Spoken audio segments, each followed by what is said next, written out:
श्री सुखदेव जी महाराज सर्वप्रथम सबसे पहले श्री सुदामा जी महाराज का परिचय देते हैं और कहते हैं कि कृष्णस्यासीत् सखा कश्चित् ब्राह्मणो ब्रह्मवेत्तमः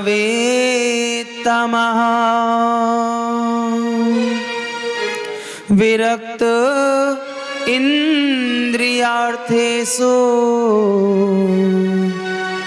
प्रशांतात्मा जितेन्द्रियः।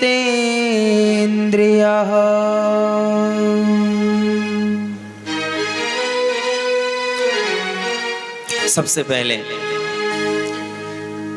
बोले राजन, सबसे पहला और सबसे बड़ा परिचय श्री सुदामा जी का है कि कृष्णस्यासीत् सखा कश्चित्।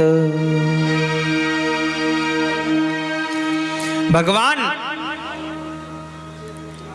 श्री कृष्ण के वह मित्र हैं, वह सखा हैं। कृष्णस्यासीत् सखा कश्चित् ब्राह्मणो ब्रह्मवित्तमः।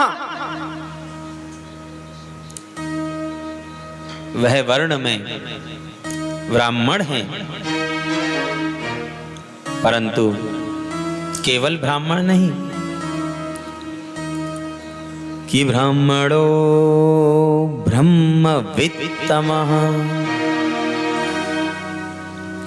केवल ब्राह्मण नहीं, ब्राह्मणों में भी ब्रह्मवित्ता ब्राह्मण है। ब्रह्मवित्ता ब्रह्मवेत्ता ब्राह्मण, क्योंकि ब्राह्मण शब्द का अर्थ क्या होता है पता है? ब्राह्मण शब्द का अर्थ होता है ब्रह्म जानाति ब्राह्मणः।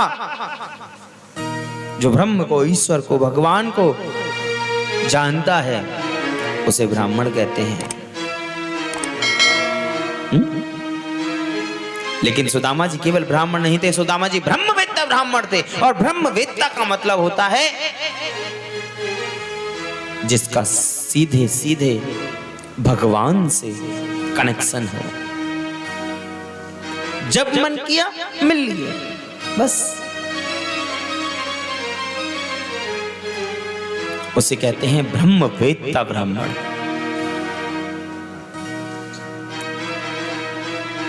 विरक्त इंद्रियार्थेषु, अपनी इंद्रियों से विरक्त हैं बिल्कुल।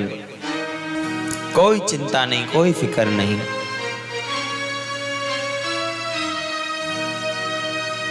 अपनी इंद्रियों से बिल्कुल विरक्त हैं। और गुस्सा, क्रोध तो बिल्कुल नहीं आता। गुस्सा, क्रोध तो बिल्कुल नहीं आता। कि प्रशांतात्मा जितेन्द्रियः।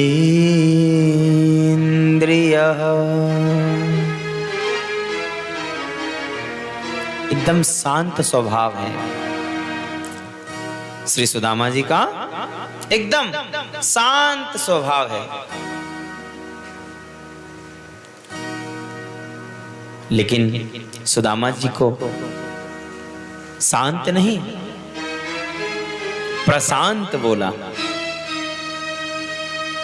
शांत नहीं, प्रिय शांत है। प्रिय प्रिय शांत।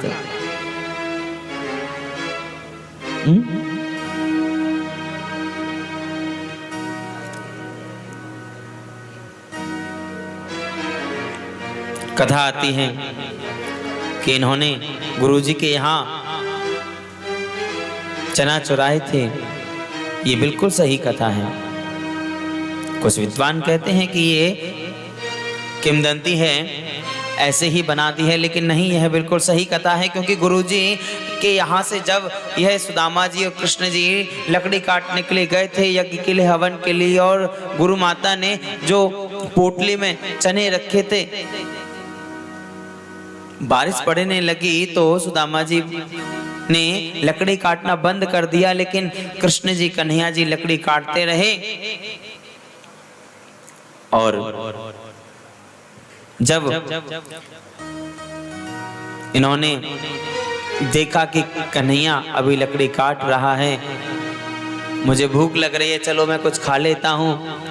इन्होंने उस गुरु माँ की दी हुई पोटली में से अपने बट के चने खा लिए। लेकिन जब कन्हैया के बट के चने छोड़े तो सोचा बारिश पड़ रही है, बारिश पड़ते हुए में भी कन्हैया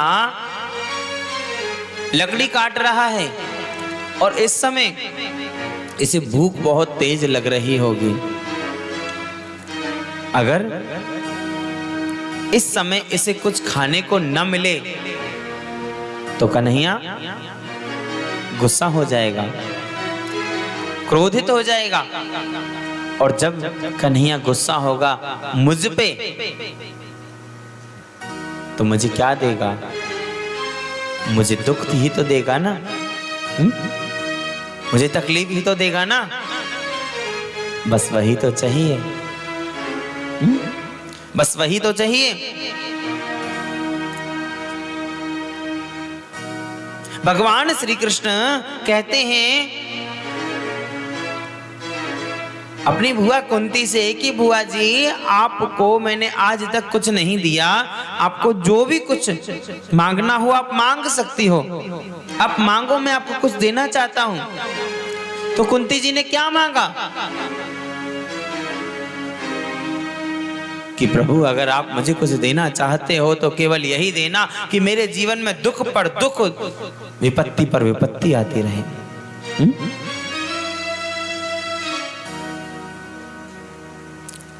क्योंकि जब जीवन में सुख आता है ना तो हम भगवान को भूल जाते हैं।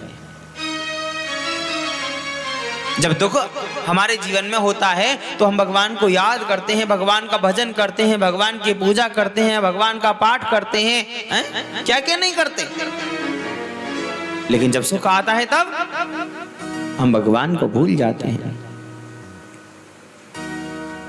सुदामा जी ने भी इस बात को सोचा था कि अगर मेरे जीवन में सुख हुआ, अगर मेरे जीवन में सुख रहा तो मैं अपने मित्र कन्हैया को कैसे याद कर पाऊंगा? कैसे याद कर पाऊंगा? अगर मेरे जीवन में दुख होगा तो मैं कम से कम अपने कन्हैया को याद तो कर पाऊंगा,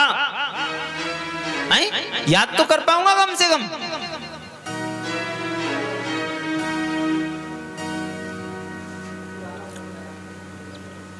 क्योंकि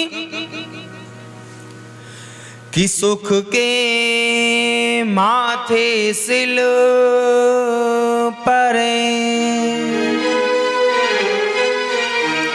सिल कहते हैं पत्थर को, कि सुख के माथे सिल परे, जो हरि हृदय से जाय, बलिहारी वादोख की, जो पल पल नाम जपाए।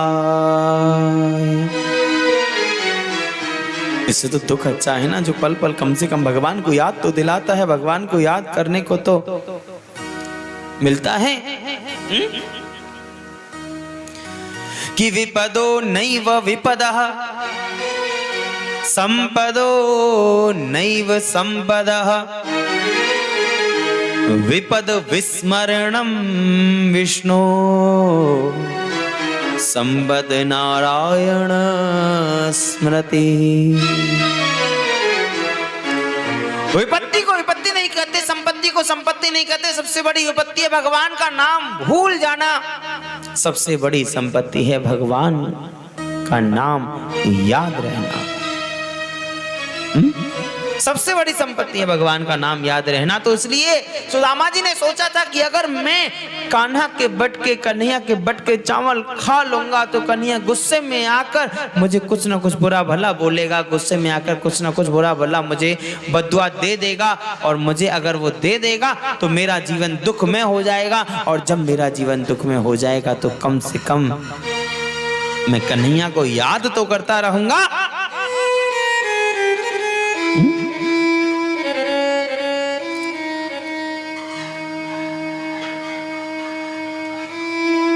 लेकिन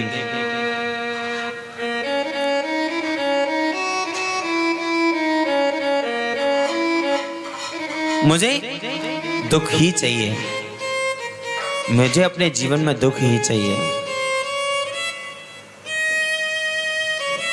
भगवान के जो परम भक्त होते हैं ना,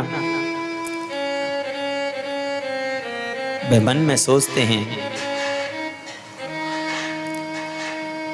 कि दर्द भी होता रहे,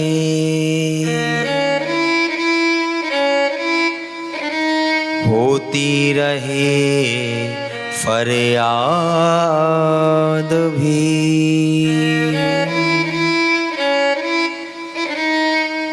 कि दर्द भी होता रहे, होती रहे फरियाद भी,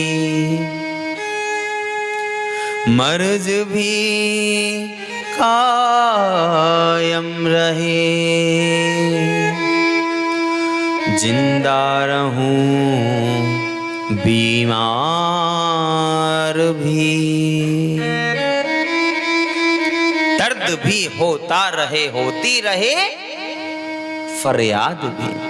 मेरे जीवन में दुख दर्द चलते रहे और साथ ही साथ फरियाद भी मेरी लगी रही, मेरी भगवान से प्रार्थना भी चलती रहे, मर्ज भी कायम रहे, जिंदा रहूं बीमार भी।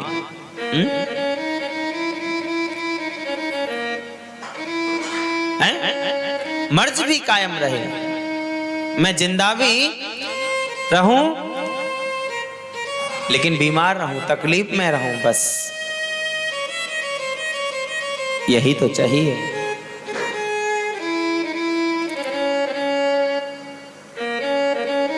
श्री सुदामा जी गरीब हैं, इनके पास धन नहीं, इनके पास सुख सुविधा नहीं, गरीब है श्री सुदामा जी। लेकिन लोग जो सुदामा जी को दरिद्री कहते हैं वह गलत है। सुदामा जी दरिद्री नहीं है, गरीब जरूर हैं। सूर्य उदय से लेकर अस्त होने तक सूर्य भगवान की रोशनी पूरी घर के अंदर आती है, यह बात बिल्कुल सत्य है, क्योंकि छत नहीं है।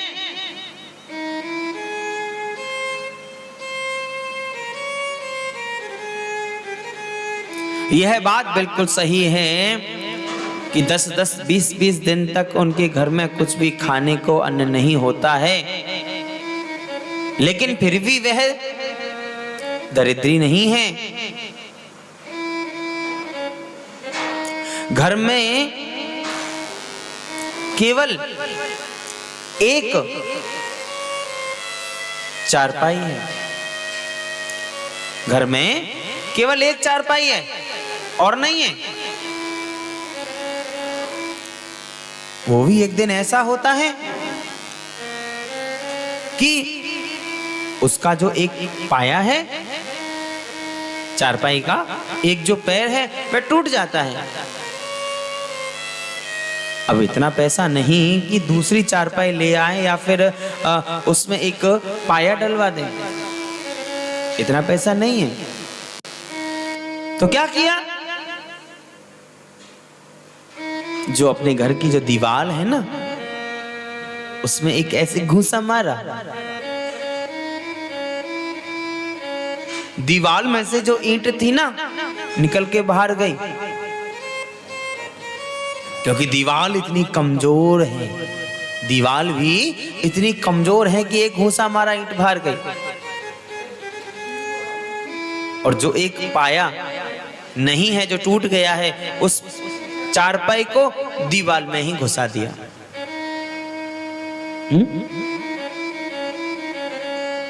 यह बात बिल्कुल सही है, लेकिन वो दरिद्री नहीं है, वो दरिद्री नहीं है। गरीब जरूर है लेकिन दरिद्री नहीं है। क्योंकि उनके पास में ना संतोष रूपी धन है कि जब आवे संतोष धन तो सब धन धूरि समान। जब संतोष रूपी धन हमारे पास आता है ना तो सारे धन सारी संपत्ति धूल के समान मिट्टी के समान व्यर्थ हो जाती है, व्यर्थ। उसका कोई मतलब नहीं होता, कोई महत्व नहीं होता है? कोई मतलब नहीं होता उसका।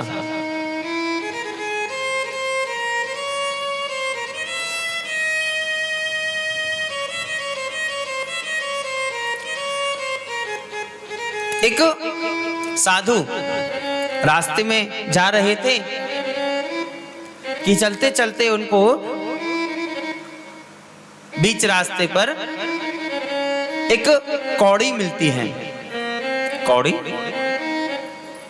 मिलती है। तो वो जमीन से उसे उठाते हैं और उठा के अपने पास रख लेते हैं। उठाकर अपने पास रख लेते हैं। किसी ने देखा, अरे बाबा आपने इस कौड़ी को उठाया अपने पास रख लिया, आप क्या करोगे इस कौड़ी का? क्या करोगे आप? बाबा साधु कहते हैं जो मुझे जरूरतमंद नजर आएगा ना उसे दे दूंगा।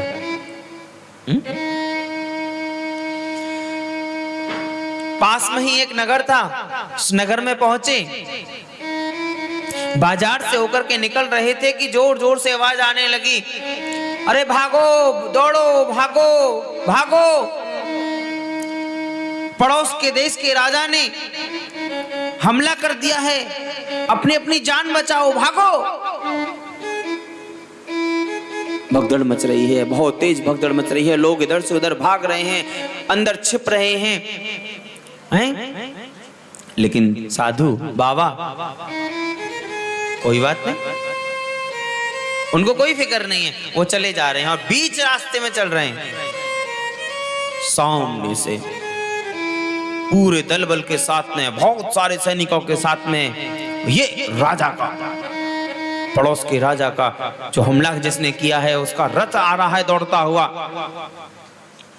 लेकिन इनको फिक्र नहीं, ये बिल्कुल बीचों बीच में चल रहे हैं। एकदम से रथ को रोका और वो राजा कहता है, अरे क्या पागल हो गए हो तुम, बीचों बीच में चल रहे हो, जानते नहीं हो मैंने इस देश के राजा पर हमला किया है, उसको छोड़ूंगा नहीं मैं आज मैं उसको मारकर उसकी सारी संपत्ति ले जाऊंगा, सब कुछ ले जाऊंगा, उसका सारा खजाना खाली कर दूंगा, हटो मेरे रास्ते से हटो। साधु बोले, बाबा बोले, रुको ना, तनिक तो रुको, थोड़ी देर तो रुको, अरे जल्दी बोलो क्या बोलना है, देर मत करो, मुझे बहुत देर हो रही है, जल्दी बोलो क्या बोलना है। सुनो, मेरे पास एक चीज है, एक वस्तु है तुम्हें देने के लिए, लो। अपने पास से वो कौड़ी निकाली और कौड़ी निकाल के राजा के हाथ में थमा दी। कौड़ी ये क्या है? मैं ना, साधु बोले, मैं बहुत दिनों से किसी गरीब को ढूंढ रहा था पर मुझे कोई मिला नहीं, पर आज दिल ने कहा कि मुझे गरीब मिल गया है, इसलिए मैंने आज ये कौड़ी तुमको दे दी, यानी तुम मुझे गरीब मिले हो इसलिए मैंने एक कौड़ी तुमको दे दी। क्या बोलते हो महाराज, तुमको पता भी है तुम किसके सामने खड़े हो, क्या बोल रहे हो? समय नहीं लगेगा मुझे कुछ भी करने में, मुझे कौड़ी देके मेरा अपमान कर रहे हो आप ना, मैं तुम्हारा अपमान कैसे कर सकता हूं? मैं तो इसलिए तुम्हें ये कौड़ी दे रहा हूं क्योंकि जहां अखंड संपत्ति हो, जहां बहुत सोना चांदी हीरे मोती जवाहरात बहुत सारी संपत्ति होते हुए भी हम दूसरे की संपत्ति की ओर देखते हैं, हमें दूसरे की संपत्ति अच्छी लगती है, हमें उसकी संपत्ति छीनने का मन होता है, समझ लो वहां हमारे अंदर संतोष नहीं है, वहां हमारे अंदर ज्ञान नहीं है। और जहां पर इस बात का हमें ज्ञान नहीं होता, वो आदमी कितना भी अमीर क्यों ना हो, एकमात्र गरीब तो वही है। और जहां हमारे पास कितना भी कम क्यों ना हो, और हम इस बात को सोचते हैं कि ठीक है प्रभु, जो आपने दिया, जितना दिया, मैं उसी में खुश हूं और उसी में खुश रहूंगा। जहां संतोष रूपी धन हमारे पास में होता है ना, वह दुनिया का, विश्व का सबसे बड़ा अमीर आदमी होता है। विश्व का सबसे बड़ा अमीर आदमी होता है वह।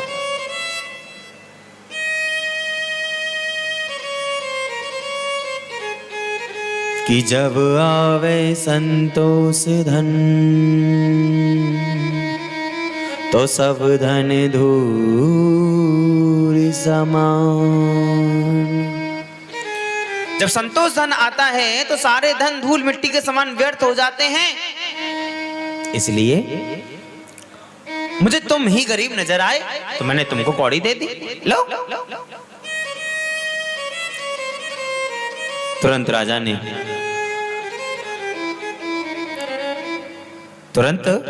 ने मन बदला, साधु बाबा के चरणों में गिर पड़े। आपने मुझे असली ज्ञान करा दिया, आपने मुझे असली ज्ञान करा दिया, मुझे क्षमा करें। बस सारी सेना से बोले वापस चलो, मुझे नहीं हमला करना, मुझे कोई युद्ध नहीं करना। और वहां से वापस हो लिया। कहने का मतलब, जो संतोषी है, कहते हैं ना संतोषी सदा सुखी, तो ये संतोषी है सुदामा जी। लेकिन कहते हैं ना कि भगवान की तो सब पर नजर होती है। आज हमारे कन्हैया जी ने, आज हमारे कृष्ण जी ने देखा अपने मित्र सुदामा के घर को, अपने मित्र सुदामा की स्थिति को, रहा नहीं गया। देखा सुदामा जी बाहर की तरफ किसी आवश्यक कार्य से गए हुए हैं। तुरंत हमारे कन्हैया ने लीला की, साधु का वेश धारण किया और आ गए दरवाजे पे, सुदामा जी के घर के दरवाजे पे, और आकर जोर से आवाज लगाई, मां भिक्षाम देहि। बिचारी सुशीला जी, सुदामा जी की पत्नी सुशीला देवी, सुशीला जी अंदर से बड़ी संकोच के साथ में निकल के आई और आकर दरवाजा खोलकर, महाराज घर में कुछ भी नहीं है, घर में कुछ भी नहीं है, आप मुझे कृपया क्षमा करें, मुझे माफ करें। अगर घर में कुछ भी होता तो मैं आपको अवश्य देती महाराज। हकीकत में घर में कुछ भी नहीं था, सुदामा जी को भेजा था। अच्छा चलो कोई बात नहीं, कोई बात नहीं बेटा, कोई बात नहीं, कुछ नहीं है तो कोई बात नहीं, हम फिर कभी आएंगे, तब भगवान का दिया हो तुम्हारे पास कुछ हो तो देना, नहीं तो कोई बात नहीं, खुश रहो बेटा। ऐसे कह के चलने को हुए कि तभी तुरंत दोबारा लौटे है साधु। लौट के बोले, सुनो सुनो, मुझे एक बात बताओ, ये घर सुदामा जी का है क्या? जी जी महाराज। अच्छा अच्छा अच्छा अच्छा अच्छा अच्छा, मैं सोच तो रहा था, मुझे कुछ लग रहा है, ठीक ठीक ठीक, सुदामा जी का कार्य है। अच्छा, आप सुदामा जी की पत्नी है ना? जी जी महाराज। अच्छा अच्छा अच्छा, ठीक ठीक ठीक, खुश रहो खुश रहो, ठीक ठीक। लेकिन एक बात समझ में नहीं आई मेरे, ये ऐसा घर सुदामा जी का, ये कैसे हो सकता है? ये मेरे समझ में बात नहीं आई। क्यों, क्या हुआ सो? नहीं नहीं, मेरे कहने का मतलब इतनी कमजोर स्थिति सुदामा जी की है, मैं सोच नहीं सकता। क्योंकि अगर उनकी कोई भी तकलीफ है, कोई भी परेशानी है, तो उनके मित्र हैं जो कि इस समय सोने की नगरी द्वारिका के राजा हैं, द्वारिकाधीश, वो उनके मित्र हैं। और अगर वो अपने मित्र द्वारिकाधीश जी से जाकर कुछ भी कह दें ना कि मेरे इस चीज की कमी है, तो ये समझ लो द्वारिकाधीश भगवान इतना दे देंगे, इतना दे देंगे, इतना दे देंगे कि जिंदगी भर समाप्त नहीं होगा, पीढ़ी दर पीढ़ी तक चलेगा, इतना दे देंगे। हाँ, सोने की नगरी द्वारिका के राजा हैं वो।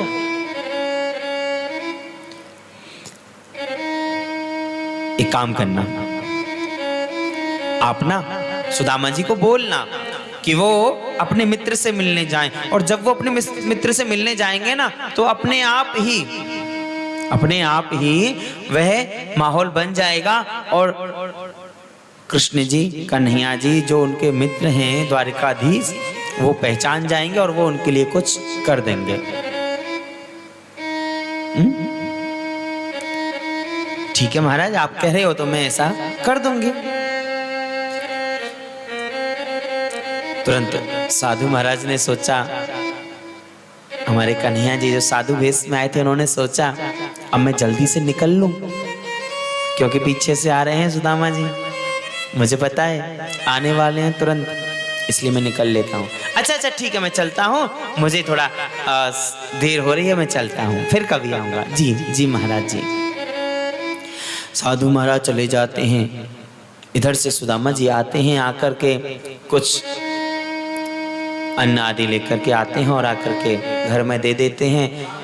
जो कुछ दिनों से भूखे थे बच्चे, उनको सुशीला जी ने भोजन बना करके खिला दिया, बचा कुचा सुदामा जी को दे दिया, उनकी पत्नी को दे दिया, स्वयं ले लिया, और फिर मन में सोचा कि अब थोड़ा मैं बात करूंगी, जो साधु महाराज कह के गए हैं वो बात करूंगी मैं। हाँ ठीक है, मैं बात करती हूँ। सुनिए, मुझे आपसे एक बात करनी है। सुदामा जी बोले, हाँ बोलो बोलो, क्या बात है? वो ना, मैंने सुना है कि आपके मित्र द्वारिकाधीश हैं? हाँ, तुमने याद दिला दिया। अरे तुमको नहीं पता, वो जो द्वारिकाधीश है ना, जिनको लोग द्वारिकाधीश कहते हैं, वो कन्हैया, वो कृष्ण, वो तो मेरा मित्र ही ना है, वो तो मेरा लंगोटिया यार है। हाँ, बहुत अच्छी मित्रता है हमारी, बहुत अच्छी। अच्छा, आपकी इतनी अच्छी मित्रता है, आपका इतना अच्छा प्रेम है, तो क्या कभी आपका मन नहीं करता उनसे मिलने को?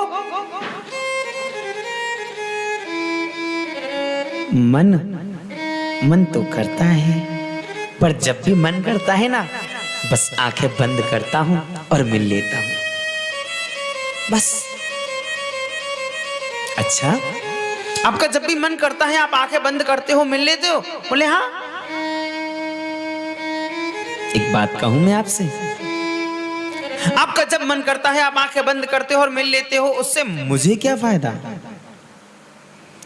भाई मैं आपकी पत्नी हूं, आपकी अर्धांगिनी हूं, अर्धांगिनी को तो उसी कर्म का फल मिलता है जो उसी कर्म का फल मिलता है जो पति अपने शरीर से कोई कर्म करता है, मन से नहीं, शरीर से जो कर्म करता है उसी का फल मिलता है।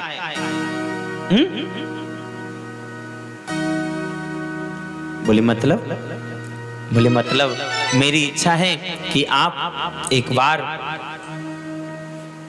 मिलने जाओ। कि ननु ब्रह्मन् भगवतः सखा साक्षात् श्रियः पति ब्रह्मणीयश्च शरण्यश्च भगवान सात्वतर सभः। मेरी इच्छा है कि आप उनसे मिलने जाओ और मिलकर के उनसे आप अपने मन की बात कहो कि हमारा घर परिवार हमारा ऐसा है, ये ऐसा है, वैसा है, ऐसा थोड़ा सा अगर आप कुछ बोल भी दोगे ना उनको तो कि दास्यति द्रविणं भूरि सीदते ते कुटुम्बिने। वो आपको इतना देंगे, इतना देंगे, इतना देंगे कि वह कभी समाप्त नहीं होगा, वो इतना देंगे। इसलिए आप जाओ। सुदामा जी ने मन ही मन सोचा, हे प्रभु आप कितने दयालु हो ना। अब मेरा बुढ़ापे का समय आ गया, कोई भरोसा नहीं, कोई पता नहीं कब क्या हो जाए, तो अपने दर्शन देने के लिए मुझे बुला रहे हो ना।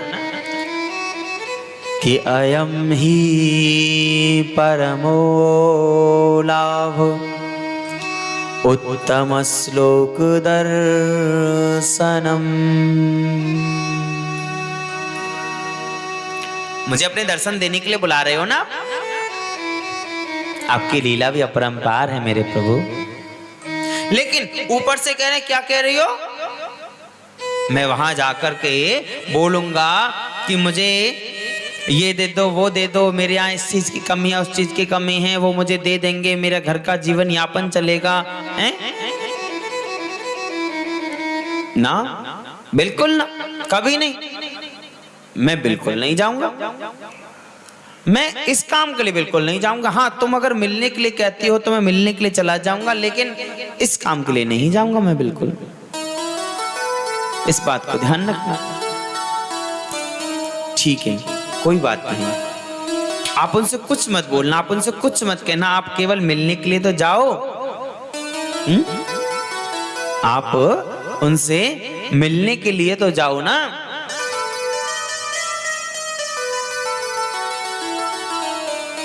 ठीक है, मैं चला जाऊंगा, लेकिन एक बात बताओ कि हमारे पास कुछ है तो नहीं, और जब कहीं जाते हैं ना तो कुछ लेके जाना पड़ता है ना।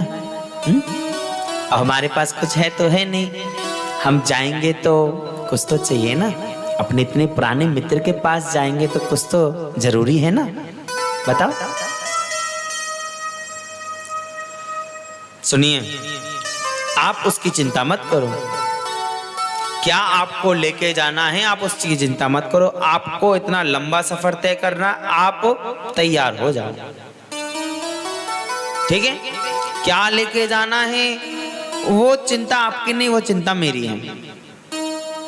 श्री सुदामा जी तैयार होने के लिए जाते हैं। तैयार होते हैं, इतने में ही श्री सुशीला जी कि याचित्वा चतुरो मुष्टिन विप्रान प्रथुतंडला।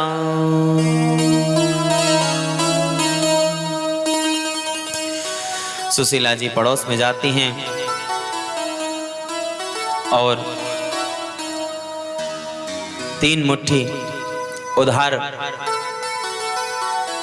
चावल लेके आते हैं। उधार 3 मुट्ठी चावल लेके आती हैं और 3 अलग अलग घर से लाती हैं, क्योंकि एक ही घर से लाएंगी तो पता नहीं चलेगा, 3 घर से अलग अलग होगा तो चावल अलग अलग दिखेगा। हाँ दिखेगा, इसलिए जाती हैं, जाकर के 3 मुट्ठी चावल लाती हैं, एक ऐसे ही हल्के से कपड़े में, खराब से कपड़े में उसे बांध देती हैं और बांध कर पकड़ा देती हैं, लीजिए। जिससे कि कन्हैया जी, कृष्ण जी उस कपड़े को भी देखेंगे तो समझ जाएंगे कि इनकी स्थिति ठीक नहीं है। तो लेकर के श्री सुदामा जी चल देते हैं। सुदामा जी महाराज चलते जा रहे हैं द्वारिका की ओर, द्वारिका की ओर चलते जा रहे हैं, लेकिन उनको तो चैन कहाँ पड़ता है।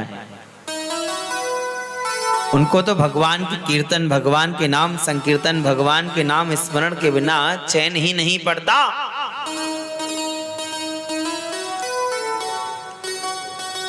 आज जब ये जा रहे हैं द्वारिका की ओर तो सोचा चलो चल तो रहा हूँ, साथ ही साथ भगवान का भजन करते हुए चलता हूँ, भगवान का नाम स्मरण करते हुए चलता हूँ, जिससे कि समय भी अच्छे से पार हो जाएगा। तो श्री सुदामा जी भगवान का नाम संकीर्तन करते हुए जा रहे हैं द्वारिका। श्री सुदामा जी कह रहे हैं, हरि शरणम हरि शरणम हरि शरणम श्री हरि शरणम।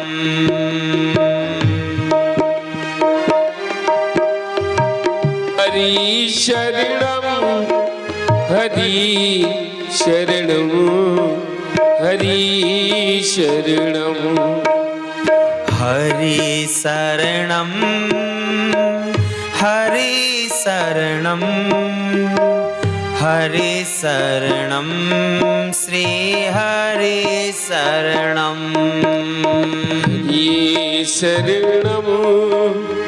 हरि शरणम हरि शरणम हरि शरणम हरि शरणम हरि शरणम हरि शरणम हरि शरणम श्री हरि शरणम। हरि शरणम हरि शरणम हरि शरणम श्री हरि शरणम। जय हो।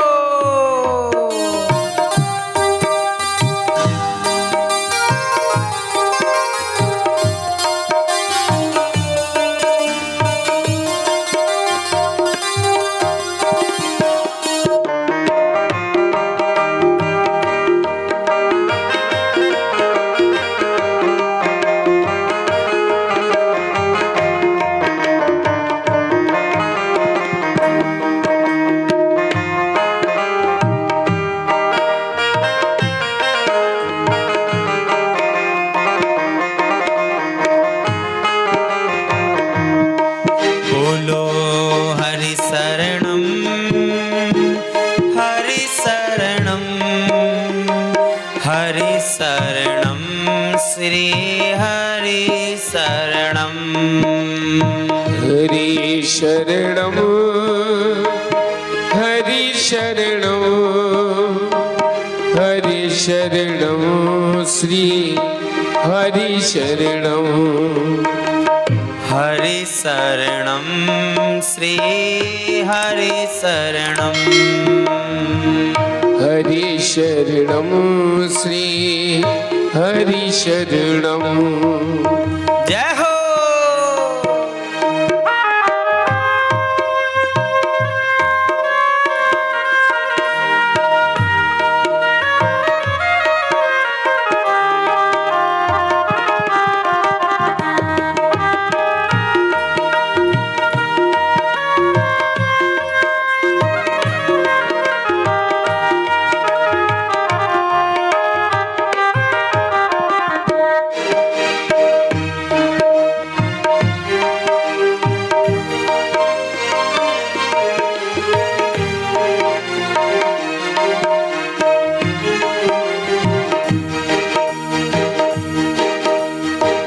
आनंद में कीर्तन करते हुए चले जा रहे हैं, लेकिन चलते चलते आखिर में शरीर तो कमजोर है ना। और सफर भी बहुत लंबा है, सफर भी बहुत दूर है। चले तो जा रहे हैं, लेकिन कितना समय चल सकते हैं? थोड़ी देर विश्राम कर लूं। नहीं चलता हूं, नहीं चलता हूं। चलने लगे पर चलते चलते आगे देखा कि एक नदी आ गई सामने। अब भाई नदी आ गई है तो नदी को क्या ऐसे थोड़ी पार किया जाएगा? अगर कोई नाव होगी तो नाव में बैठ के पार किया जाएगा। अगर कोई नाव होगी तो नाव में बैठ कर के पार किया जाएगा। अब नाव भी कोई है नहीं, चलो कोई बात नहीं, थोड़ी देर इसी बहाने विश्राम कर लेते हैं। वहीं अपना एक तरफ और विश्राम करने लगे। लेकिन कहते हैं हमारे ठाकुर जी, हमारे कृष्ण कन्हैया जी का वो जो कैमरा था ना, वो तो साथ ही साथ चल रहा था। कि अब कहां तक पहुंच गए, कैसे पहुंच गए, कहां रुक गए। श्री द्वारकाधीश जी देखते हैं कि अब नदी से इनका रुकना हो गया। कोई बात नहीं, हम हैं ना। हमारे ठाकुर जी नाव लेके आ गए। ये जैसे ही थोड़ा सा विश्राम करने को हुए कि इनको नींद आने लगे कि तभी एक आवाज सुनाई दी, अरे भैया कोई है क्या? लगता है कोई है। तुरंत उठ के देखा तो क्या देखा कि नाव लेके खेवट। हाँ हाँ भैया, हाँ हाँ, रुक जाओ रुक जाओ रुक जाओ रुक जाओ, हम हैं। अच्छा अच्छा, आ जाओ आ जाओ आ जाओ, बैठ जाओ बैठ जाओ। जी बैठ रहे।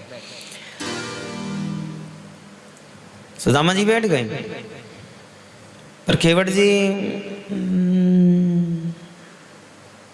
कुछ दाम पानी है क्या? ना या ऐसे ही बैठ गए? अरे भैया हमारे पास तो कुछ ना है। हाँ, अगर तुम दाम पानी लेके पार लगाओ तो कोई बात ना, हम उतर जाएंगे। नहीं नहीं, बैठे रहो, रोजी ना तुम जैसे नहीं पार लगा मैं। बैठे रहे, नाव चलने लगी। सुदामा जी ने सोचा पूछ तो लूं अभी कितना दूर है, बात तो करूं। खेवट से बात करते हैं। अच्छा भैया हम ना द्वारिका जा रहे हैं। अच्छा द्वारिका जा रहे हो? अच्छा अच्छा, कोई काम होगा वहां पे? नहीं कोई काम नहीं है, वो है ना वो जो द्वारिकाधीश जी है ना। हाँ हाँ हाँ द्वारिकाधीश, हाँ वो ना हमारे मित्र हैं, हमारे सखा हैं, उनसे मिलने के लिए जा रहे हैं हम। मित्र हैं, सखा हैं, वो भी आपके?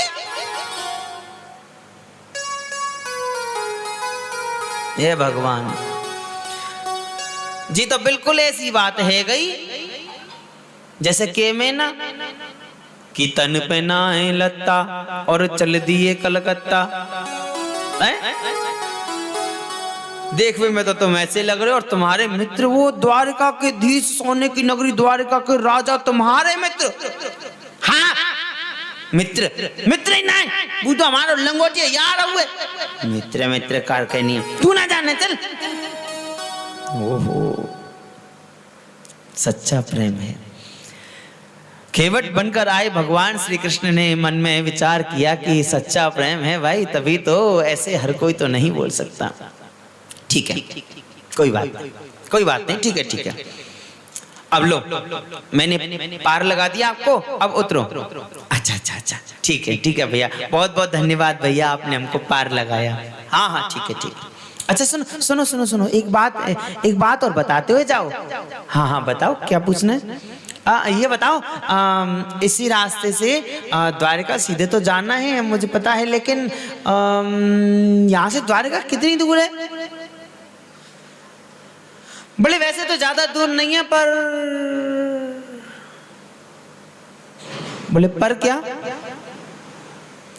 पर ना वो आपके वो शरीर को देख के ऐसा लगता है कि 1 महीना तो लग ही जाएगा।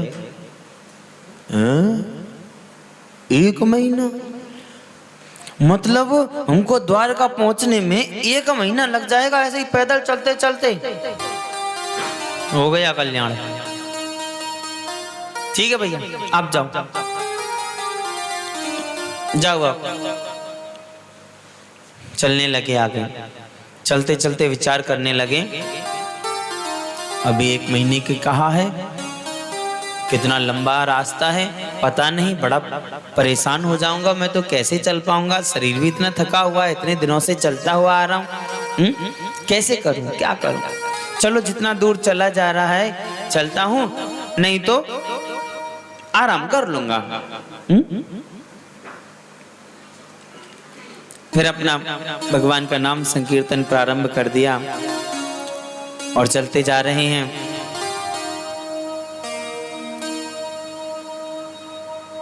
चलते जा रहे हैं, लेकिन नाम संकीर्तन करते करते शरीर तो शरीर है ना, भूल जाता है, नहीं चला जा रहा। फिर सोचा एक काम करता हूं, थोड़ी देर ना विश्राम कर लेता हूं।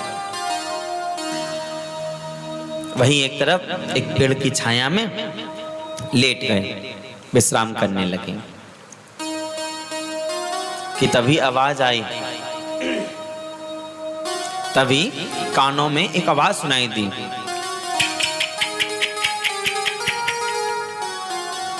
अरे ये कैसी आवाज है? आंख खोल के देखी तो क्या कि वहां तो एक बैलगाड़ी निकल के जा रही है। ओ तुरंत खड़े हो गए, अरे अरे भैया भैया भैया, हाँ भैया भैया भैया, रुकना रुकना रुकना रुकना। हाँ हाँ क्या बात है, क्या है? ओ भैया आप कहाँ जा रहे हो? क्यों बताओ क्या बात है, आपको कहाँ जाना है? हमको ना वो हमको द्वारका जाना है। आप उसी रास्ते पे जा रहे हो क्या? हाँ जा तो उसी रास्ते पे रहा हूँ, लेकिन वहां तक नहीं जाऊंगा, उससे पहले मेरा गांव है, वहां मैं घूम जाऊंगा। तो सुनो, वो वहां तक मुझे बिठा के ले चलो ना, ले चलो। ठीक है बैठ जाओ। हाँ धन्यवाद भैया धन्यवाद। बैठ गई बैलगाड़ी में, आराम से बैलगाड़ी चलने लगी, आराम से बैठे बैठे मस्ती में चल रहे हैं। लेकिन इनकी आदत बैलगाड़ी में बैठने के बाद भी बस वही भगवान का नाम शुरू, भगवान का कीर्तन शुरू। और अब तो मन ही मन में सोच रहे हैं, अब तो मन ही मन में सोच रहे हैं कि मैं तो बहुत परेशान हो गया हूं, पता नहीं मैं कितना समय में पहुंच पाऊंगा, कितने दिन में पहुंच पाऊंगा। भाई सुन कन्हैया, मेरी बात सुन ले अब तो तू, मैं बहुत परेशान हो गया हूं। मैं एक ही बात अब कह रहा हूं तुझसे, अगर कन्हैया तुझे मोको तो अगर मोको द्वारका बुलानो है ना, तो तू आ और मोल लेके द्वारका जा, ना तो मैं जहां तक जी गाड़ी वाला भैया ले जा रहा हूं वहां तक जा रहा हूं, बस फिर मैं ना जाऊंगा आगे, तू जाने तेरा काम जाने। मैं तो कहिए इतनी दूर द्वारका बसा ली, ने पास में ले लेता तो जगह है, इतने दूर महल बनाए हुए पास में बना ना सकता। सुन आजा, मुझे पता है कन्हैया तू आ जाएगा और मोह ले जाएगा, पर तू ना ऐसे ही करे, तू ऐसे ही करे, कभी आवे ना बहुत तंग करे, अपने भक्तन ने बहुत तंग करे। अब भैया मैं तो एक ही बात तो ते कह रहा हूं, आज ये बीच बीच में जो मत दिखाए कि इतनी दूर तुम होते कि मेरे और तेरे बीच में पर्दा है, कि महीना भर लग जाएगा, कि इतने दिन लग जाएंगे। तुम आजा और आके ले जा। अब बता तू कहा करेगा? मन ही मन आंखें बंद है और मन ही मन कन्हैया जी से बातें कर रहे हैं। कह रहे हैं श्री सुदामा जी, सामने आओगे या आज भी पर्दा होगा, सामने आओगे या आज भी पर्दा होगा। रोज ऐसा रोज ऐसा रोज ऐसा ही अगर होगा तो कैसा होगा। रोज ऐसा ही अगर होगा तो कैसा होगा। अगर होगा तो ये कैसा होगा ये पर्दा।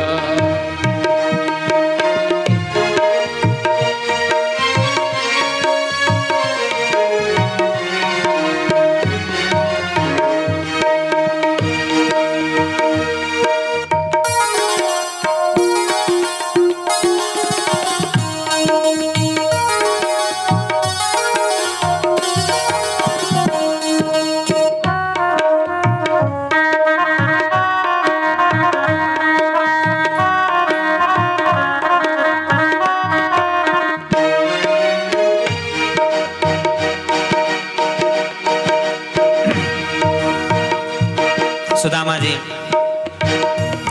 कहते हैं, पता नहीं जीवन का ठिकाना, जीवन का कोई पता नहीं कब क्या हो जाए। बुढ़ापा तो वैसे ही आ गया है,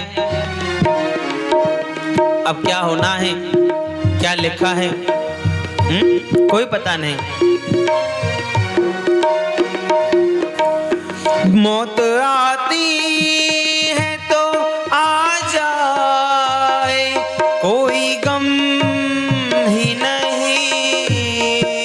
मौत आती है तो आ जाए, ये तो गम ही नहीं। मौत आती है तो आ जाए, कोई गम ही नहीं। मौत आती है तो आ जाए, कोई गम ही नहीं। ओहो, वो भी तो आएगा जो मेरा मसीहा होगा। वो भी तो आएगा जो मेरा मसीहा होगा। सामने आओगे या आज भी पर्दा होगा। सामने आओगे या आज भी पर्दा होगा। सामने आओगे या आज भी पर्दा होगा। सामने आओगे या आज भी पर्दा होगा। रोज ऐसा ही अगर होगा तो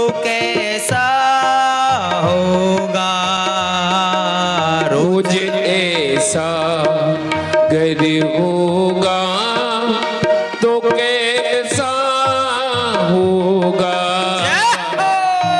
हमने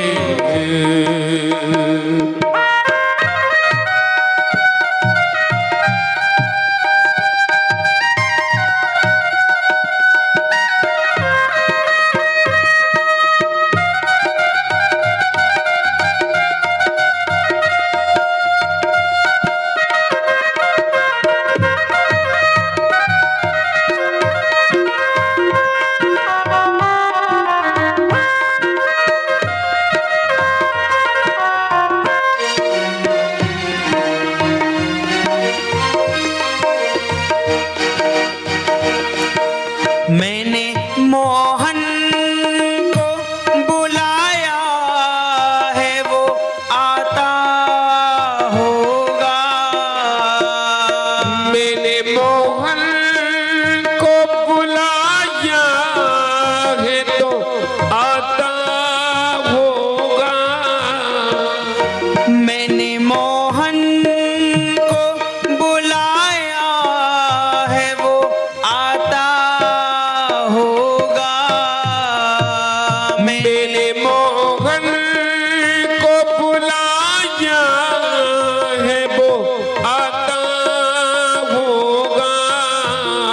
वो आता होगा, वो आता होगा, आता होगा, वो आता होगा, वो आता होगा, वो आता होगा, वो आता होगा, आता होगा, वो आता होगा, वो आता होगा, वो आता होगा।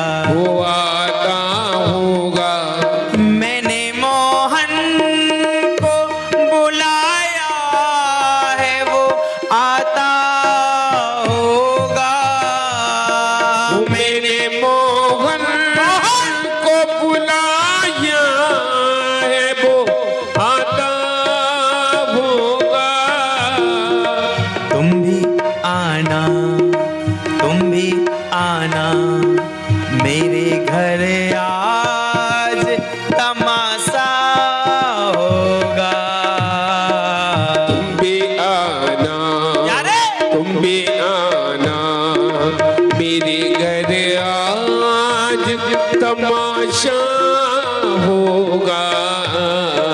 सामने आओगे या आज भी पर्दा होगा। सामने आओगे या आज भी पर्दा होगा। रोज ऐसा, रोज ऐसा ही अगर होगा तो कैसा होगा। रोज गान आता कैसा होगा। सामने आओगे या आज भी पर्दा होगा।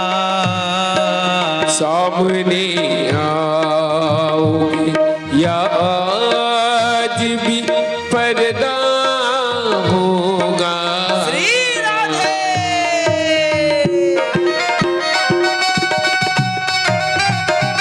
मोहन, मेरे माधव, मेरे मुरारी,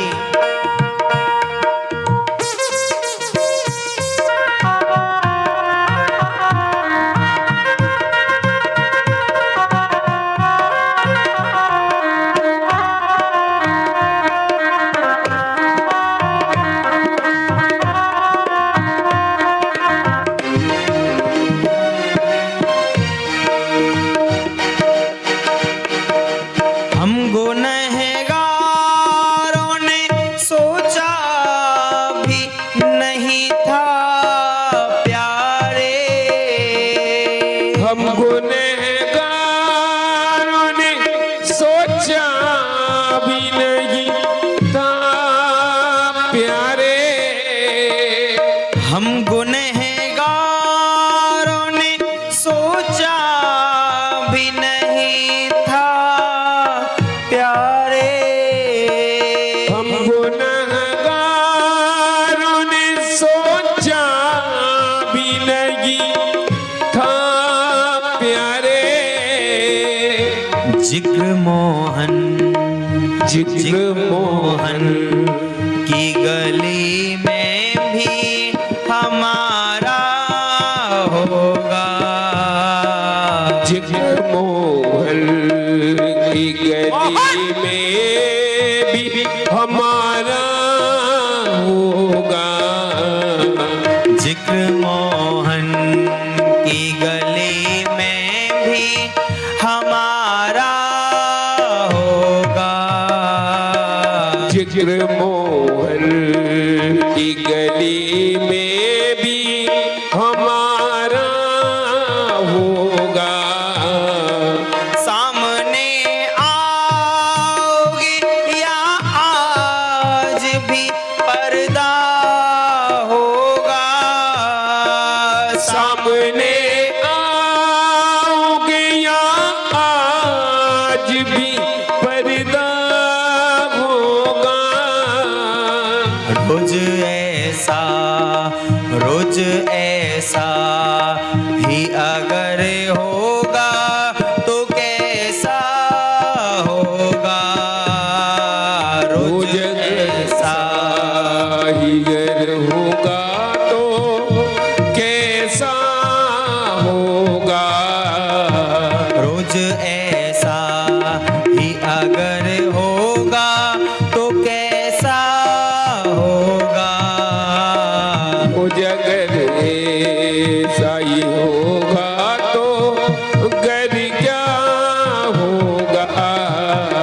सामने आओगे या आज भी पर्दा होगा। सामने आओगे या आज भी पर्दा होगा। सामने आओगे या आज भी पर्दा होगा। सामने आओगे या आज भी पर्दा होगा। रोज ऐसा ही अगर होगा तो कैसा होगा। रोज ऐसा ही अगर होगा तो कैसा होगा। रोज ऐसा ही अगर होगा तो कैसा होगा। रोज ऐसा ही होगा तो कैसा होगा। जय हो।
आता होगा। वो आता होगा। वो आता होगा, वो आता होगा, वो आता होगा, वो आता होगा, वो आता होगा, वो आता होगा, वो आता होगा, वो आता होगा, वो आता होगा, वो आता होगा, वो आता होगा, वो आता होगा, वो आता होगा, वो आता होगा, वो आता होगा, वो आता होगा। वो आता होगा। मैंने मोहन को बुलाया है, वो आता होगा। वो मैंने मोहन को बुलाया है, वो आता होगा। मैंने मोहन को बुलाया है, वो आता होगा। वो मैंने मोहन को बुलाया है, वो आता होगा। तुम भी आना मेरे घर, आज तमाशा होगा। तुम भी आना घर, आज तमाशा होगा। तुम भी आना मेरे घर, आज तमाशा होगा। तुम भी आना मेरे घर, आज तमाशा होगा। सामने आओगे आज भी पर्दा होगा। सामने आओगे आज भी पर्दा होगा। सामने आओगे या आज भी पर्दा होगा। सामने आओगे आज भी पर्दा होगा। रोज ऐसा ही अगर होगा तो कैसा होगा। रोज ऐसा ही अगर होगा तो कैसा होगा। रोज ऐसा ही अगर होगा तो कैसा होगा। रोज ऐसा ही अगर होगा तो कैसा होगा। रोज ऐसा ही अगर होगा तो कैसा होगा। रोज ऐसा ही होगा तो कैसा होगा। बोलिए मोहन प्यारे।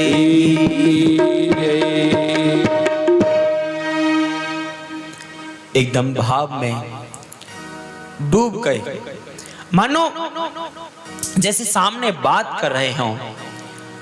पूरे भाव में डूब गए।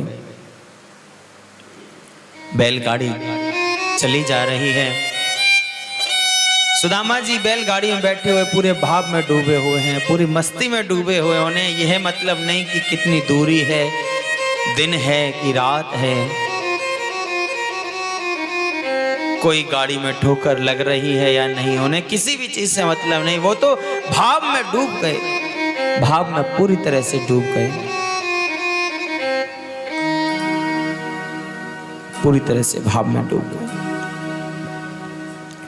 कि तभी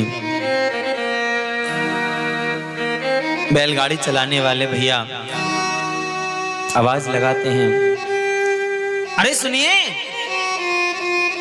सुनिए। ये आराम से आनंद में मस्त है, लेकिन जैसे ही सुना, हाँ हाँ कहिए, बताइए क्या बात है। अब मेरा गांव आ गया है, मैं अपने गांव के लिए अंदर जा रहा हूं, आप उतर जाइए और इसी रास्ते से आप ऐसे सीधे चले जाना, आगे द्वारिका है। अच्छा ठीक है, धन्यवाद भैया, आपने इतना दूर रास्ता मेरा पूरा करा दिया। पर जाते जाते एक बात तो बता दो। बोले हाँ पूछो क्या बात है। जाते जाते ये बता दो कि अभी यहाँ से द्वारिका कितनी दूर है। द्वारिका वैसे तो ज्यादा दूर नहीं है यहाँ से द्वारिका, लेकिन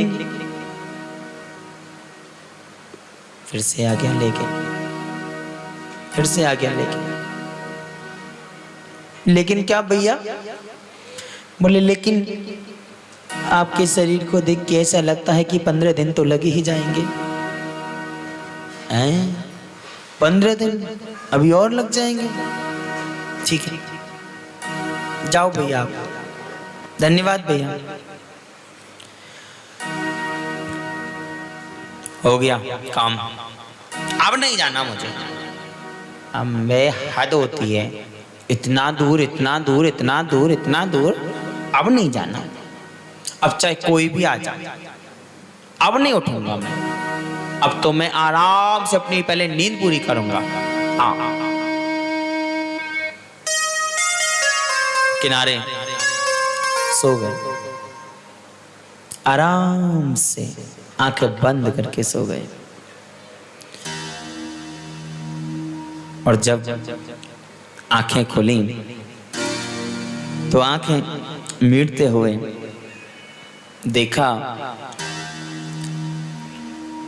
आंखें मीटते हुए देखा तो क्या देखा कि सामने तो सोना ही सोना है। आह,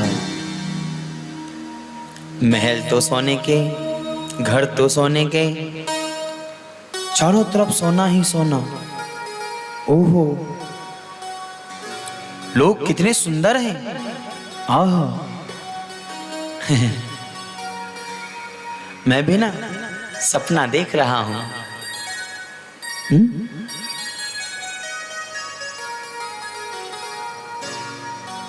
लेकिन ये सपना नहीं है, ये तो हकीकत है। सोना सोना, मकान भी, महल भी, सब कुछ सोने के।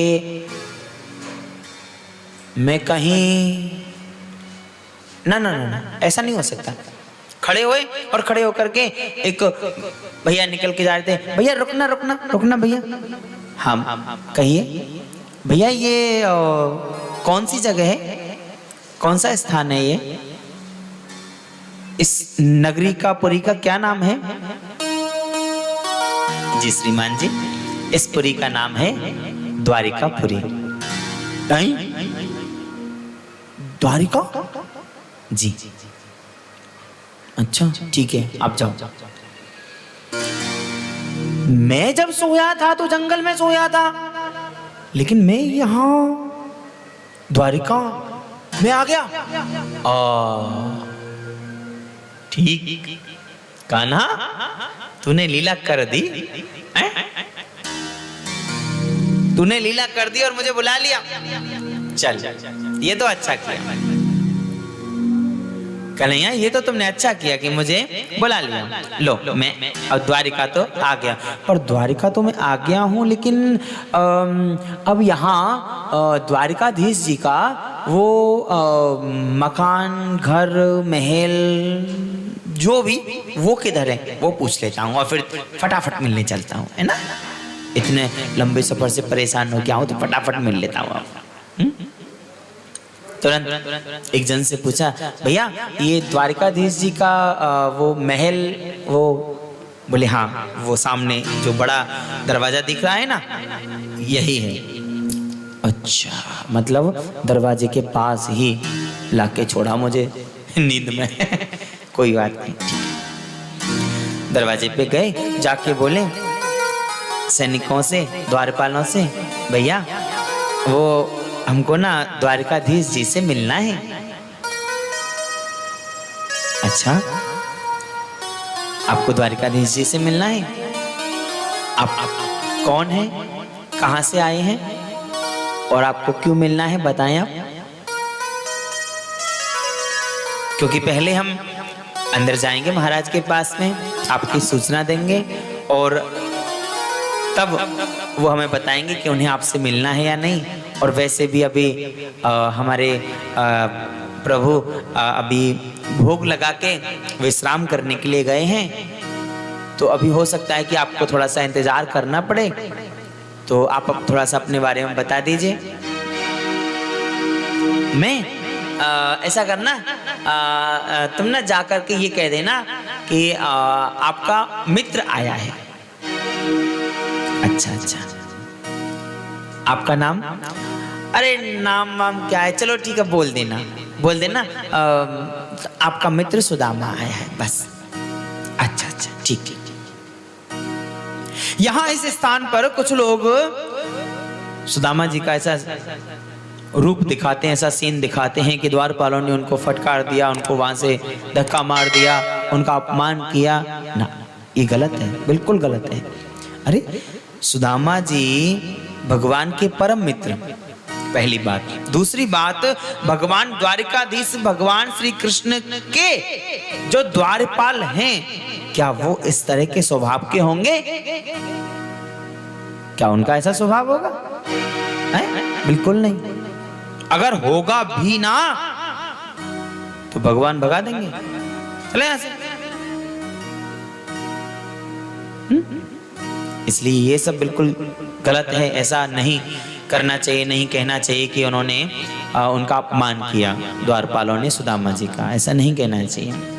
उनको अच्छे से वहां पर बिठाया, बिठा के बोले ठीक है हम अभी द्वारकाधीश जी से पूछ के आते हैं, तब फिर आपको अंदर जाने को मिलेगा, ठीक है आप बैठ जाइए आराम से। सुदामा जी बैठ गए, द्वारपाल जी अंदर गए और श्री कृष्ण कन्हैया जी रुक्मणी जी के साथ में विश्राम कक्ष की ओर जा रहे थे कि तभी द्वारपाल को देखा, बोले अरे विजय तुम कैसे आए, बताओ क्या बात है? ओ प्रभु कोई एक ब्राह्मण हैं, वो आपसे मिलने के लिए आए हैं और उनकी जो वेशभूषा है, उनका जो पहनाव है वो भी बहुत विचित्र है। किसी से पगा न जगा तन पे, प्रभु जाने को आन बसों के ही गामा, धोती फटी सिलटी दुपटी और पायन उपायन की नहीं जाना। शीश पगा न झगा तन पे, सिर पर उनके कुछ भी नहीं है, उनके सिर पर कुछ नहीं है, शीश पगा न झगा तन पे, शरीर पर वदन पर केवल एक धोती है, वो भी फटी हुई, वो भी आधी पहन रखी है और आधी ओढ़ रखी है, बस वो भी आधी पहन रखी आधी ओढ़ रखी है। बता रहे हैं कि यहीं पास गांव से आए हैं।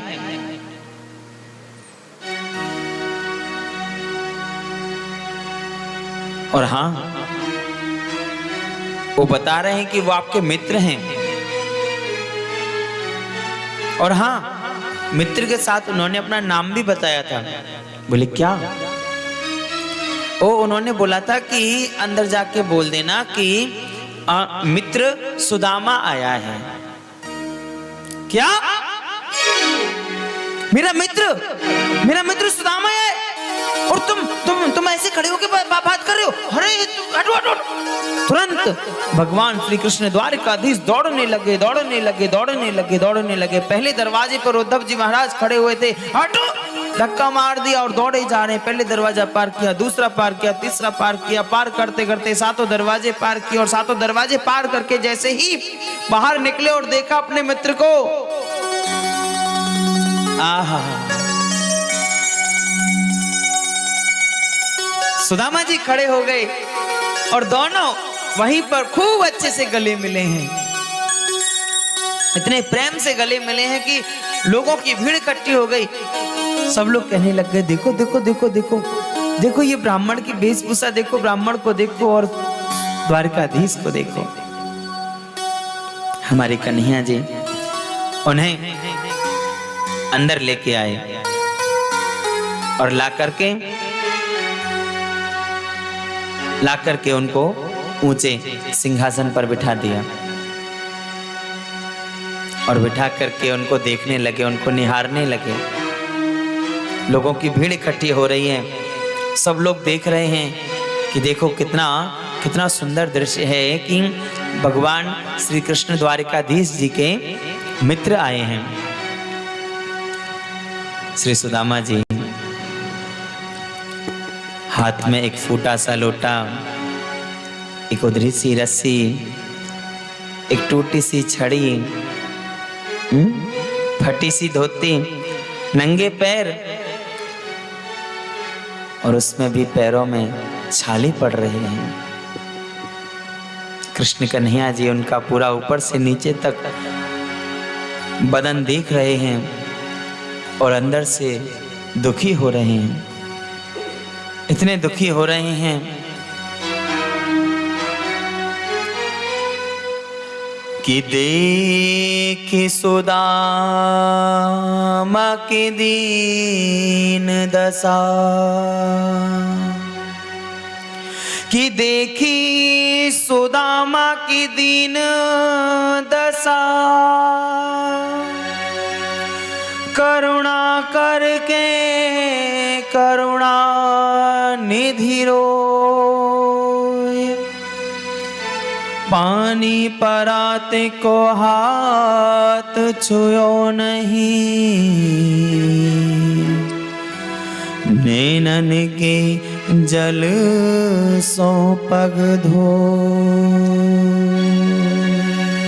देख सुदामा की दीन दशा,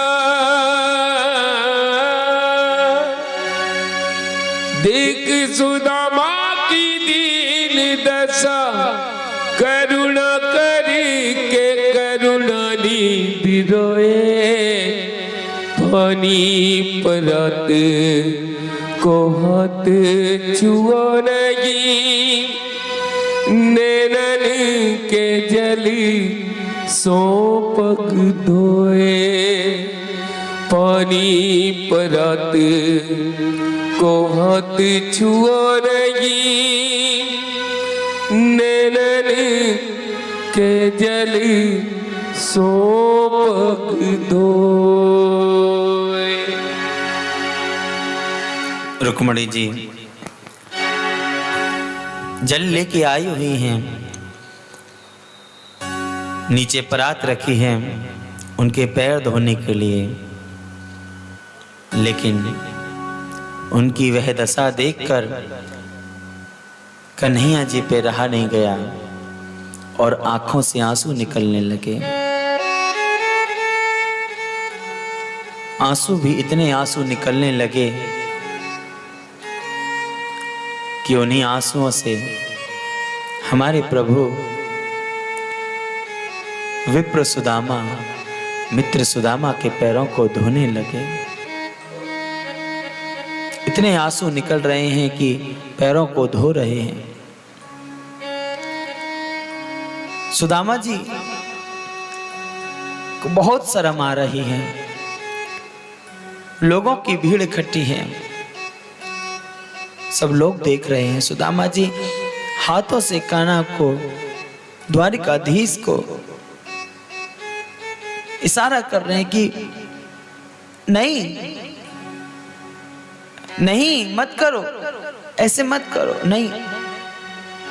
लेकिन वो तो आंसू रुक ही नहीं रहे और उनसे उनके पैरों को धोए जा रहे हैं, धोए जा रहे हैं, धोए जा रहे हैं।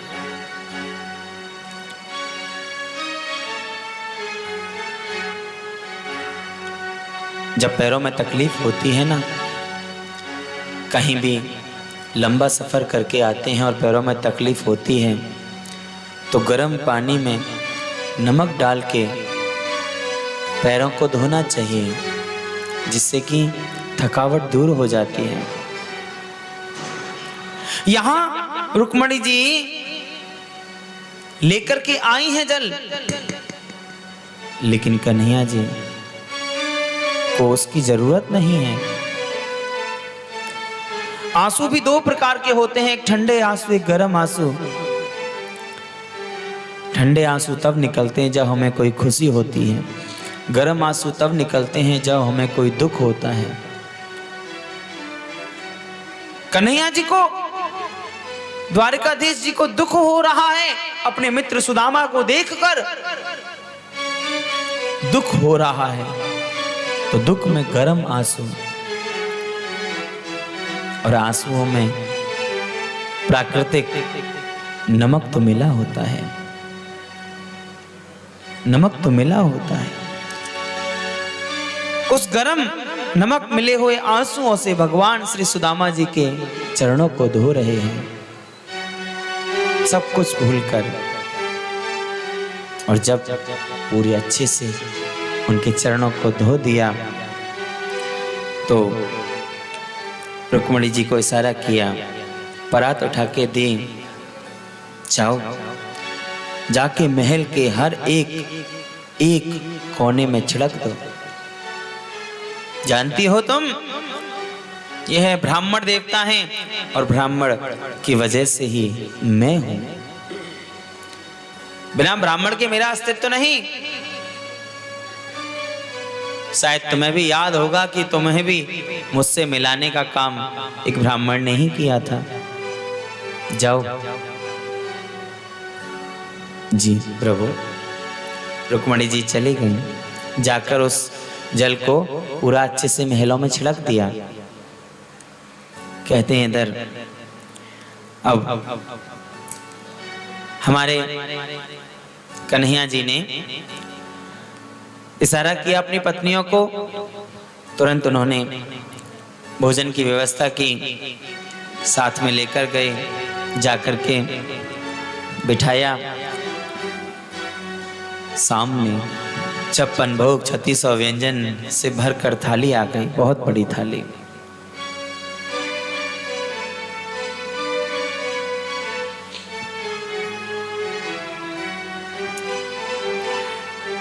थाली आ गई सामने, और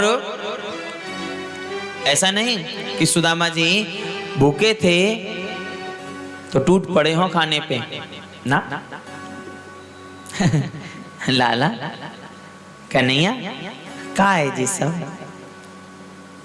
बोले भोजन है, आप इतना लंबा सफर करके आ रहे हो ना, भूख लगी होगी तो भोजन करो। नहीं लाला, मोए ना अभी भूख ना लगी, मोए अभी भूख ना लगी। नहीं, झूठ मत बोलो, भूख लगी है, चुपचाप खाओ।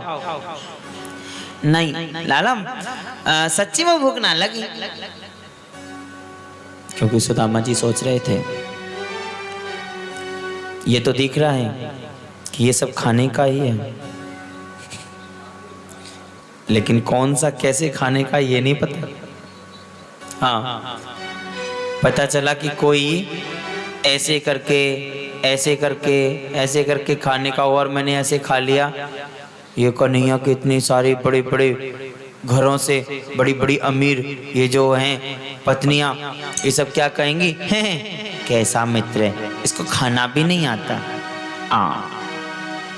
इसलिए मैं खाने के लिए मना करूंगा। लाला कहेगा नहीं खाना खा लो, जबरदस्ती करेगा तो मैं खाने के लिए एक शर्त लगाऊंगा कि मैं तब खाऊंगा जब तुम मेरे साथ खाओगे।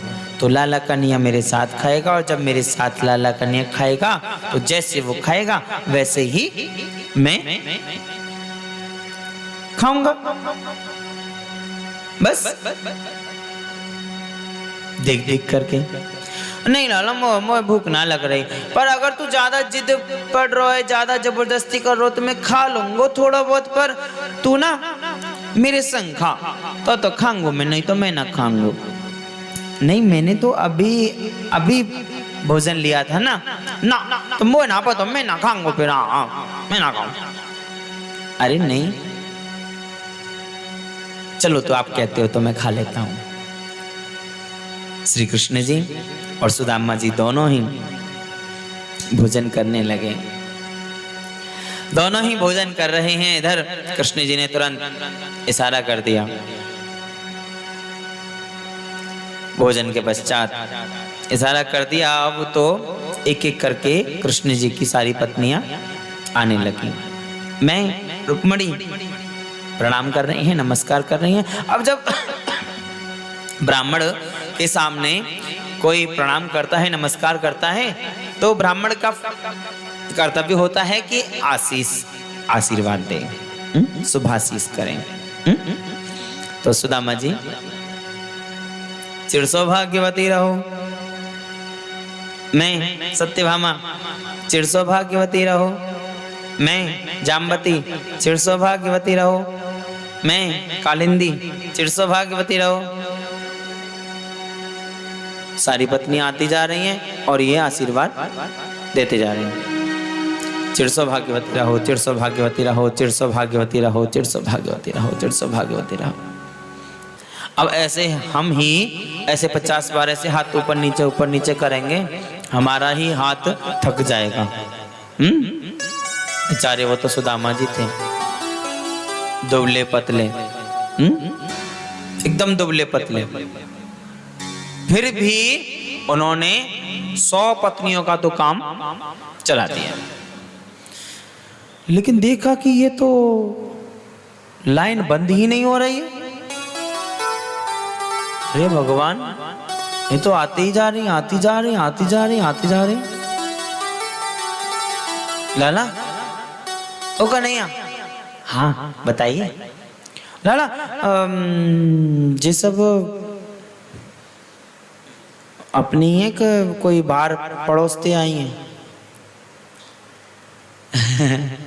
ये सब अपनी ही पत्नी है।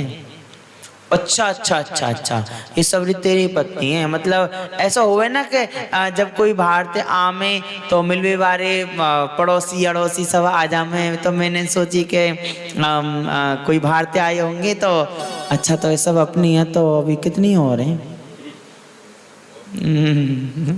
16,108। इतनी सारी, इतनी सारी? बोले और कहा? देख लाला, मैं देख सही बात बताता हूँ। मैं आशीर्वाद दे रहा हूँ, आशीर्वाद देते देते अब देख मैंने 100 को तक काम चला दिया। अब ऐसे इतनी सारी तू बता रहा, 16,108 तो मैं काले आशीर्वाद दूंगा। तो तू एक काम कर, तू ही मेरे सामने आ जा, मैं सबरो आशीर्वाद तो को दे दूं और फिर तू वह आशीर्वाद इन सबन में बांट दियो, ठीक है? बोले ठीक है प्रभु, जैसी आपकी इच्छा। तुरंत कृष्ण जी झुक गए और सुदामा जी ने कृष्ण जी को आशीर्वाद दे दिया। तब कृष्ण जी ने इन्हें ले जाकर विश्राम कक्ष में विश्राम के लिए छोड़ा। बोले अब आप विश्राम कर लीजिए कुछ देर, क्योंकि आप बहुत लंबे सफर से आए हैं, आप विश्राम कर लीजिए। तो ये यहाँ पर आराम से कमरे में विश्राम कर रहे हैं। विश्राम करते करते जब आंखें खुली तो मन में सोचने लगे, बड़ा आनंद आ रहा है, बड़े अच्छे अच्छे भोजन हैं, बड़ा ही अच्छा माहौल है। ठीक है, मेरा तो मन ऐसा कर रहा है कि अब तो कुछ दिन में यही रुकूंगा। सो इतने में कन्हैया जी आते हैं। कैसे हो गया आराम? हाँ हाँ हो गया, आ जा बैठे। और बताओ क्या हाल चाल है? सब बढ़िया है। अच्छा सब अच्छे हैं? हाँ। कि अपि ब्रह्मन गुरुकुलै भवता लब्ध दक्षिणात् समावृत्तेन धर्मज्ञ भार्योड़ा सद्रसीनवा। और शादी वादी कछु करी के ना करी? कर लई। वो ना माताजी पिताजी जबरदस्ती कर लग गए तो शादी करनी पड़ी। अच्छा, क्या नाम है भाभी को? सुशीला। अच्छा अच्छा ठीक। लाओ। कहा लाओ? अरे जब हमारी भाभी है तो भाभी ने कछु ना कछु हमारे काजे भेजा होगा, लाओ। याद आ गई जो 3 मुट्ठी चावल की पोटली थी ना। इतने बड़े बड़े घर की पत्नी है, इनके सामने अगर मैं या 3 मुट्ठी चावल की पोटली है या गंदी सी मैली कुचैली पोटली है दूंगो तो सब कहा कहेंगी देखो अपने मित्र के काजे कहा लेके आए, चावल लेके आए, वो भी ऐसे बुरे से हैं, इनके और कछ ना बनेगा, जा मारे मैं आए ना दूंगो। भगवान श्री कृष्ण मन ही मन कहते हैं, अरे मित्र सुदामा, मैं तो कहता हूं कि पत्रम पुष्पम फलम तोयम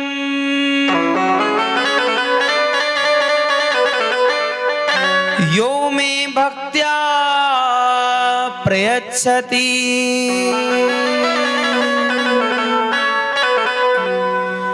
तदहं भक्त्युपहेयतम् अश्यामि प्रयतात्मनः।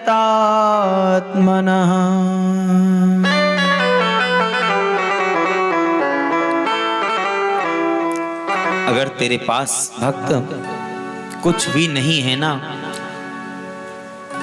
तो पुष्प चढ़ा दे, पुष्प भी नहीं है तो पत्ता ही चढ़ा दे, पर प्रेम से भाव से। अरे मित्र सुदामा, आप तो मेरी भाभी के प्यार का तंदूर लेके आए हो, चावल लेके आए हो और उसे छुपा रहे हो हैं? नहीं छुपाने दूंगा। मन ही मन विचार कर रहे हैं लेकिन ऊपर से कह रहे हैं अरे दो ना, भाभी ने क्या दिया मुझे, दो ना, अब दे क्यों नहीं रहे हो, दो।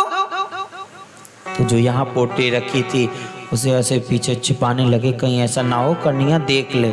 और जैसे ही पीछे छुपाने लगे इतने में कन्हैया ने देख लिया और कहते हैं कि झपट्टा मारा, ये झपट्टा मारा और छीन लिया कि गही पोटरी हाथ से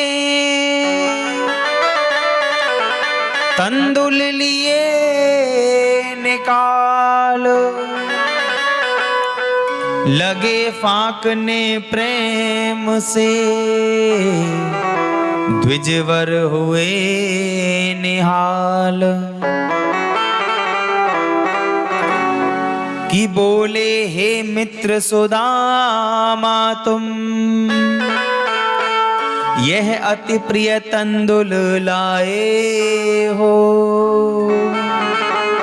कैसा अमृत में स्वाद रहा फिर भी तुम इन्हें छिपाए हो। कि इनके समक्ष बहुमूल्य बने मिष्ठान्न राज से फीके हैं, यह प्रेम सुधा में पके हुए चावल सुस्वादु अति नीके हैं। उस 3 मुट्ठी चावल की पोटली को छुड़ा लिया और छुड़ाकर उसे खोलने लगे और खोलकर उसमें से जो चावल था हाथ लगाया, एक मुट्ठी में भरा खा गए, दूसरी मुट्ठी में भरा खा गए और जैसे ही तीसरी मुट्ठी खाने को हुई रुक्मिणी जी ने आकर हाथ रोक दिया। ऊपर से कहती हैं कच्चे चावल है नुकसान करेंगे, अंदर से कहती हैं क्या कर रहे हो, अपने मित्र को सब कुछ दे दोगे क्या, कुछ तो बचा लो, कुछ तो रख लो, सब कुछ ही दे दोगे क्या?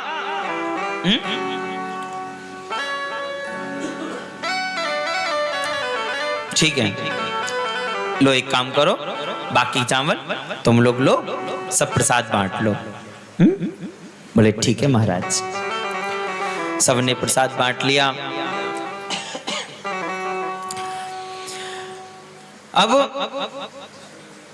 रात्रि हुई, सुदामा जी ने विश्राम किया। मन ही मन विचार किया कि अब तो मैं कुछ दिन यहाँ रह करके जाऊंगा।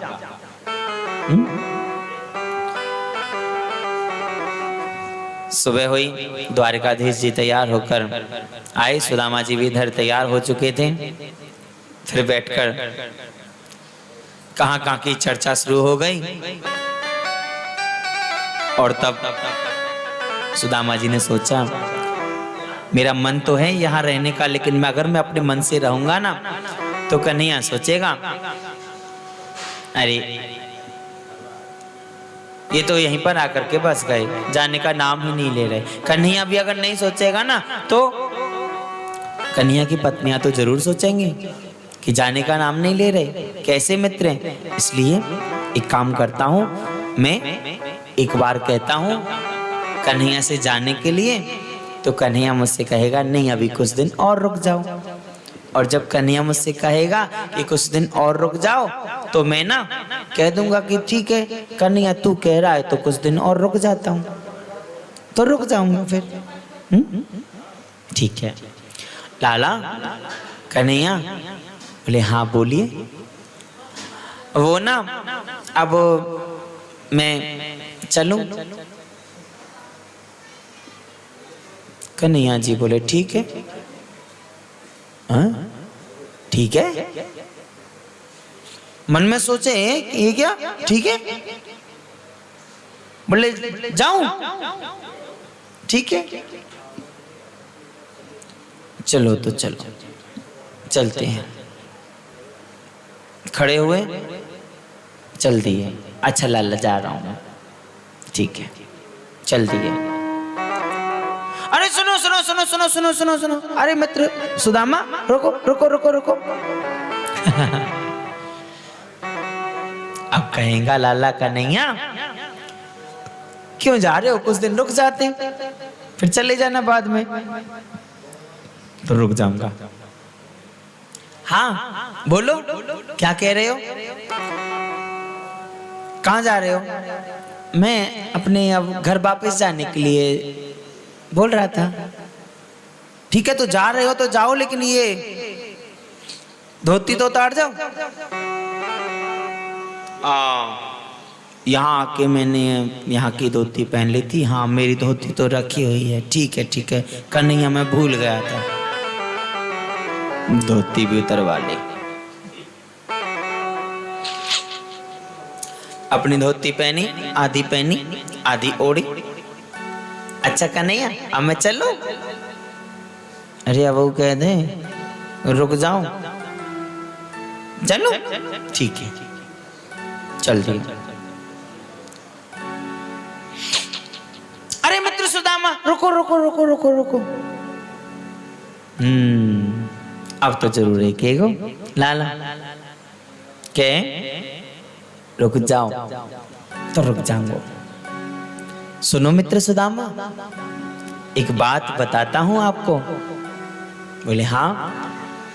बोले आप जैसे भगवान का नाम लेते हो ना, ऐसे ही नाम लेते रहोगे ना, और यहां से जाने में अगर प्रेम से नाम लोगे ना,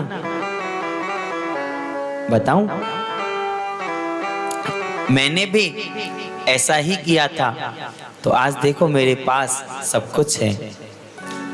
तुम भी अगर ऐसा करोगे तो तुम्हारे पास में भी सब कुछ होगा। ठीक है अच्छे से जाना, भगवान का नाम लेते हुए आराम से पहुंचना। ठीक है ठीक है। सुदामा जी चल दिए, रास्ते में चले जा रहे हैं। चलते चलते अपने नगर के पास में पहुंचे, और जैसे ही अपने नगर में प्रवेश किया तो क्या देखा कि सुदामा मंदिर देखी डरे, सुदामा मंदिर देखी डरे, यहाँ तो हती मेरी छोटी सी झुपड़िया,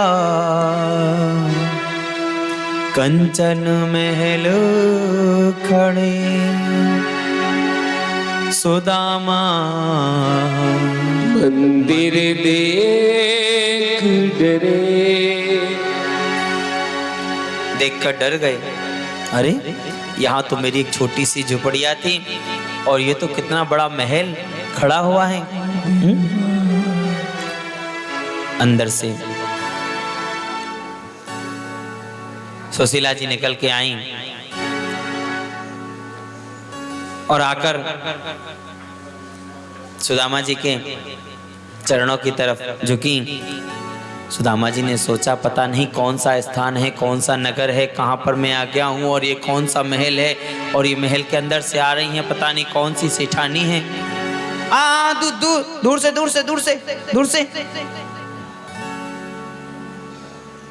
पतिदेव मैं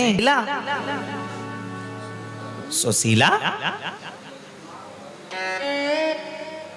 ये क्या हो गया तुमको?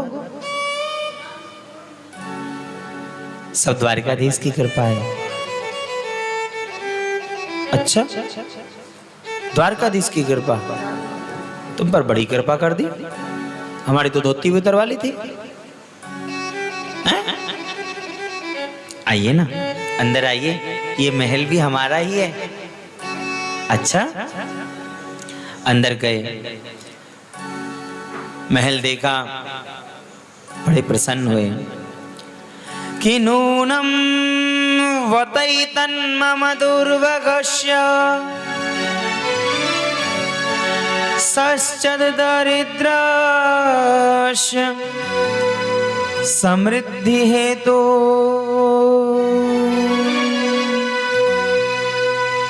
महाविभूते खलो कतोन्यो नैवोपपद्येत यदुत्तमस्य।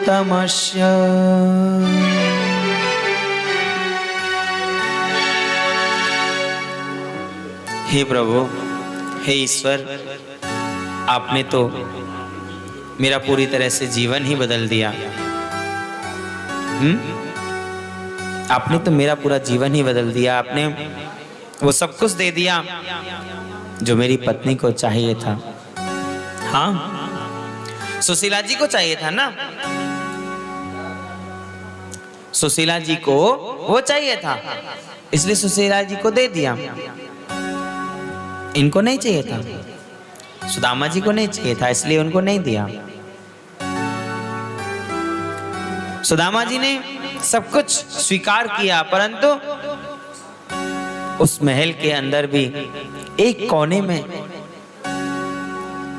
अपना बिस्तर लगा लिया, अपना स्थान जमा लिया। महल के सुख सुविधाओं से कोई मतलब नहीं, महल के खान पान से कोई मतलब नहीं, किसी वस्तु से कोई मतलब नहीं, बस महल में रहना है, एक कोने में रहना है, वहीं अपना सोने का, वहीं अपना बैठकर भजन करने का स्थान बना लिया और आनंद से अपना जीवन निर्वाह किया।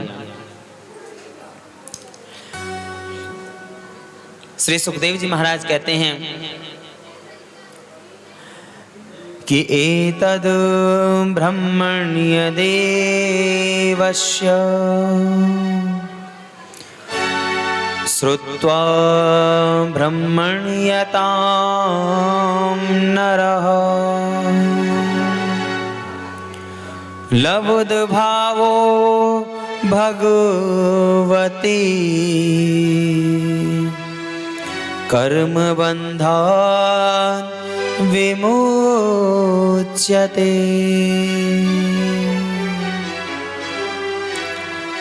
परीक्षित,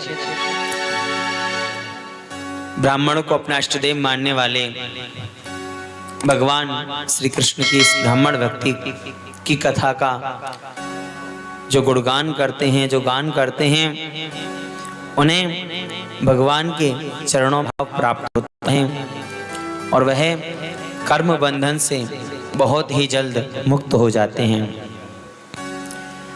बोलिए श्री सुदामा जी महाराज की।